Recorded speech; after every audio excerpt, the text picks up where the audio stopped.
Hey guys, Jeeps here, and today we're going to be taking a look at the Doombringer, specifically in the Heavy on Flag role. Now, I touched on this a little bit in the first Tribes video we did. This was the heavy class I showed you when I showed you one class of each armor type, and I was primarily playing it in the Heavy on Flag role. But let's take a moment to recap what that means. Heavy on Flag is when you play a heavy class, doesn't technically matter which one, with the super heavy perk fully ranked up, and you sit immediately on the flag. Not just on your flag stand, but right on top of the flag. This is so that when a Pathfinder coming at 300 kilometers an hour runs straight into you when trying to hit the flag, they take 800 or so damage and probably die. This is one of the most crucial roles because it is your last line of defense against cappers. And personally, I prefer the Doombringer in this role. Again, any heavy class could do it. It really needs to be heavy because, well, they're bigger. But I prefer the Doombringer. So let's take a look at the loadout we're going to be using here. First, primary weapon. The Doombringer has two options in this regard, the chain gun and the heavy bolt launcher. Now, as you can see, I haven't even bothered to unlock the heavy bolt launcher, and that's because, frankly, I can't see how it could be more useful in a defensive role than the chain gun is. The chain gun has very solid damage. Before fall off due to distance, it does about 100 a tick, and an immense rate of fire. It's surprisingly accurate, and most importantly at all, it doesn't need to be reloaded. I mean, yes, it can run out of ammo, but effectively it has one gigantic clip. It doesn't... You never run out of ammo. You never have to stop to reload. You can just keep firing. Yes, it's got a second or two spin-up time before it starts firing, but the ability to just hold down and just keep shooting is immense. I can't see how the heavy bolt launcher could be better, again, in a defensive role. I don't use the Doombringer offensively, so someone else might be better equipped to explain if this weapon is better in an offensive role with the Doombringer. But that's neither here nor there. Next off, you got your secondary weapon. Doombringer only has one option in this regard. It's the saber launcher. It's a missile launcher that requires a lock to be able to fire. It can only lock onto vehicles or humans in the air. It takes 3 seconds to get a lock. In general, it's not really that useful.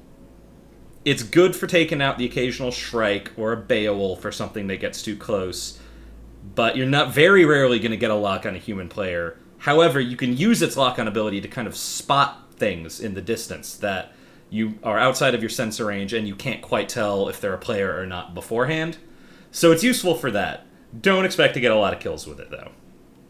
Next, we have your belt item. Again, two options in this regard. Frag grenades, they're a basic grenade, and mines. Take the mines. If you're playing heavy on flag, take mines. These just give additional locations that you can effectively defend. You don't have to put one right on the flag with you, because obviously you're standing on the flag, but other routes around the flag to cover just different angles where if they do get by you, they'll run straight into a mine. Invaluable. Beats out the frag grenade hands down, and frankly the frag grenade is probably the worst just basic grenade there is anyway.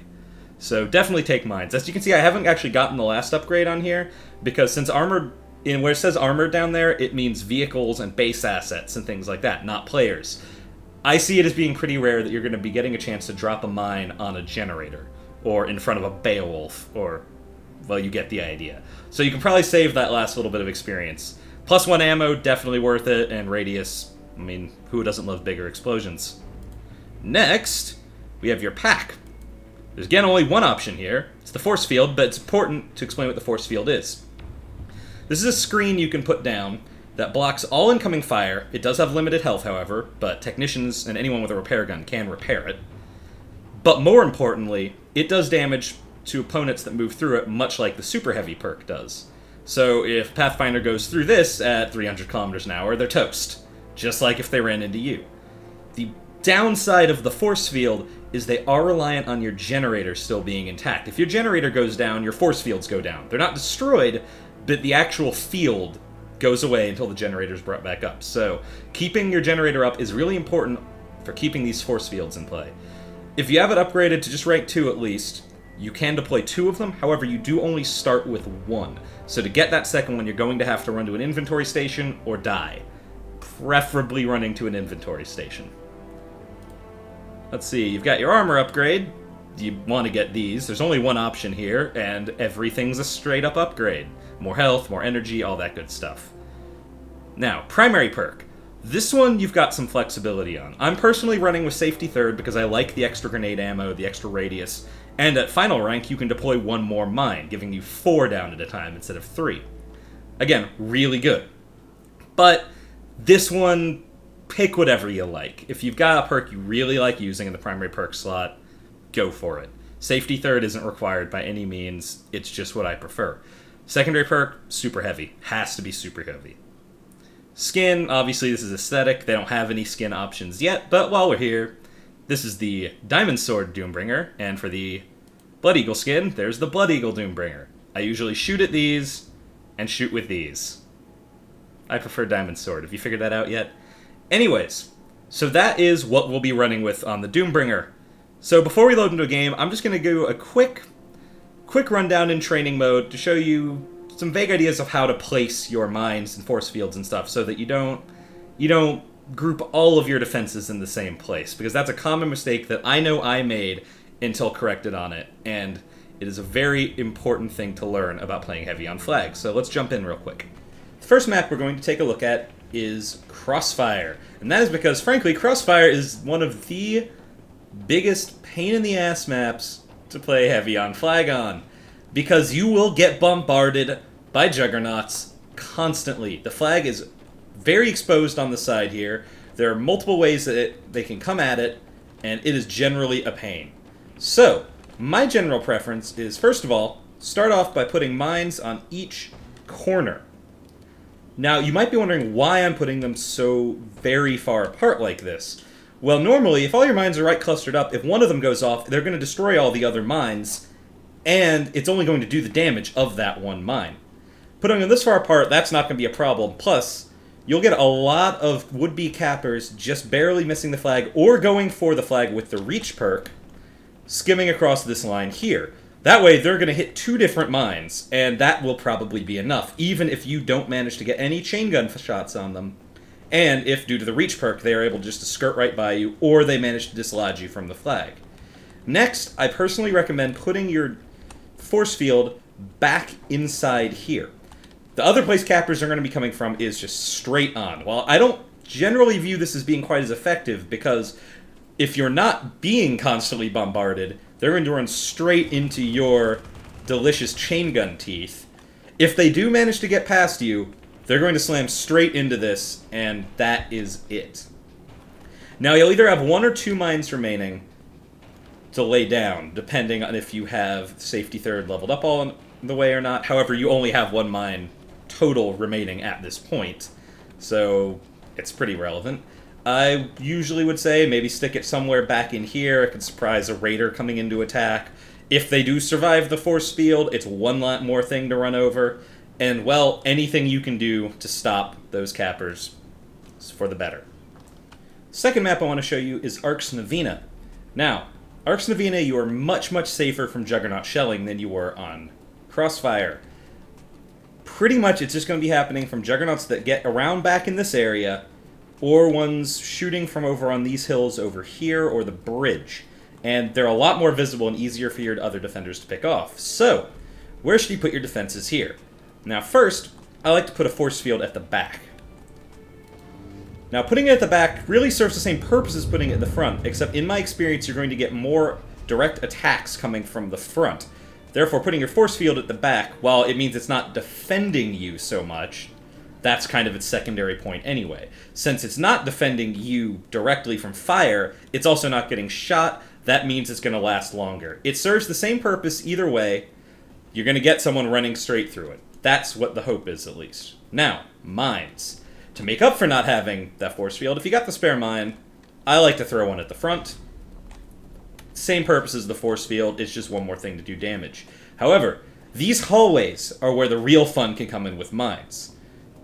I recommend mining each of them.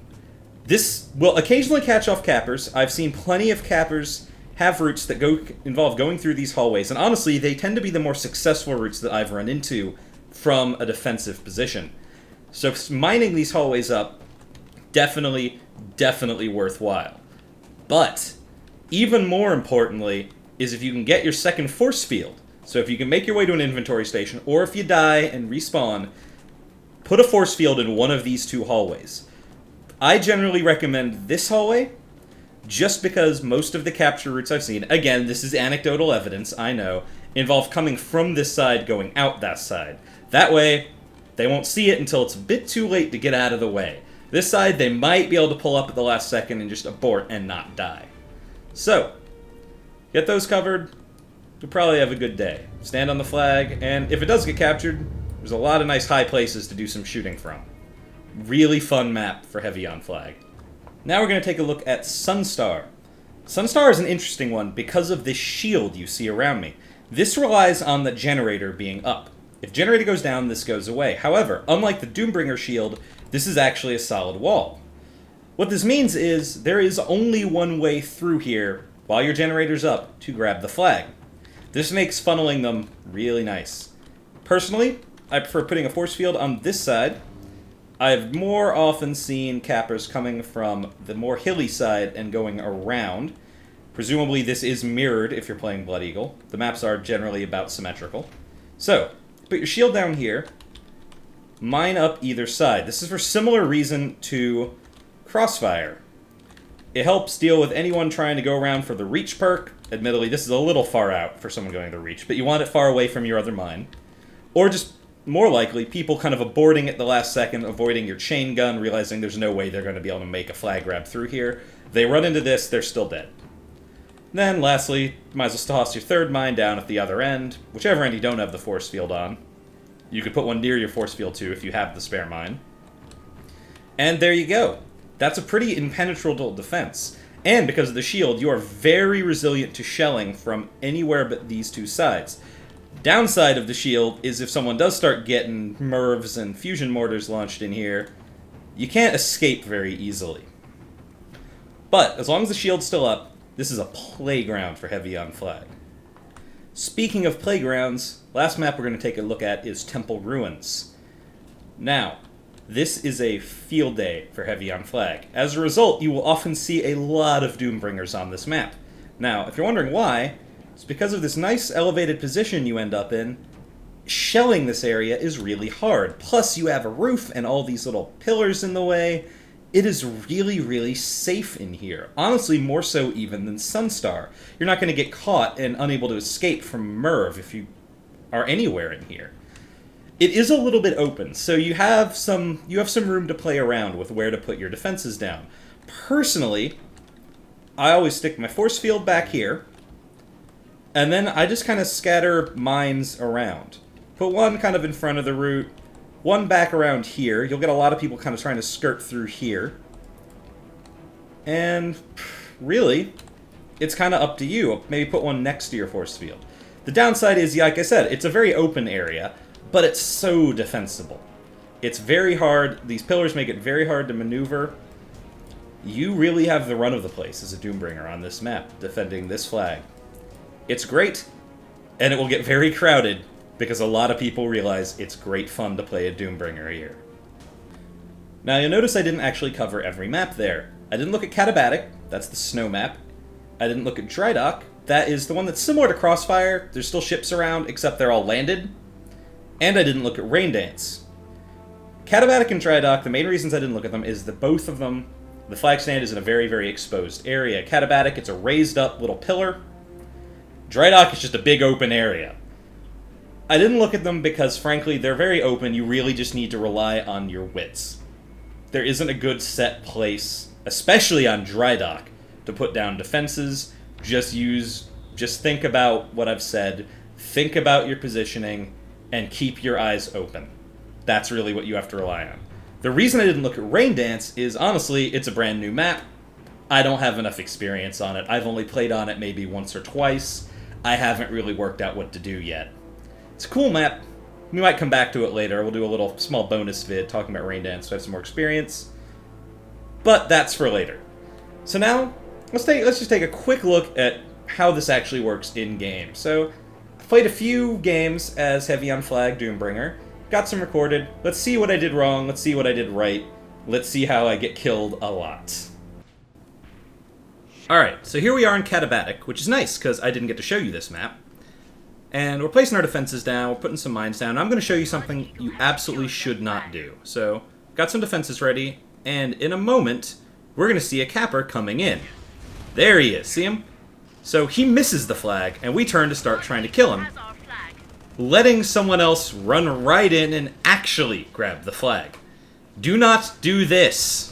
Now let's take a look at how it works when we do things the right way. So we've just been attacked, we're getting back down to the flag, making sure to stay sitting on it, and see another capper coming in. Bam! Down. Turn around. Stay on the flag. Guy runs into us. That is the amazing thing that you can do as heavy on flag if you stay on that flag. Look at those badges roll in. That's great. Lastly, just want to show you how frightening the chain gun really is in this game I had on Crossfire. So doing 100 per tick, that light was already injured, but look how scary it is. But watch against this brute. Up close like this, look at him just fall apart.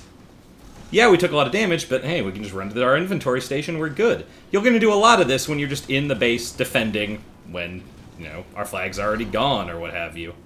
That guy we didn't even have a chance to have, and in a minute, we're going to have a wonderful little shield pack raider learn the fun times of the chain gun.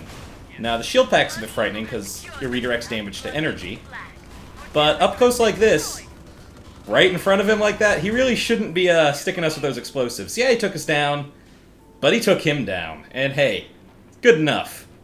So yeah, guys, that's our look at the Doombringer. Hope you've enjoyed this. Finally got some real gameplay in there, even if it is only a little bit, but I hope you find some of these tips useful.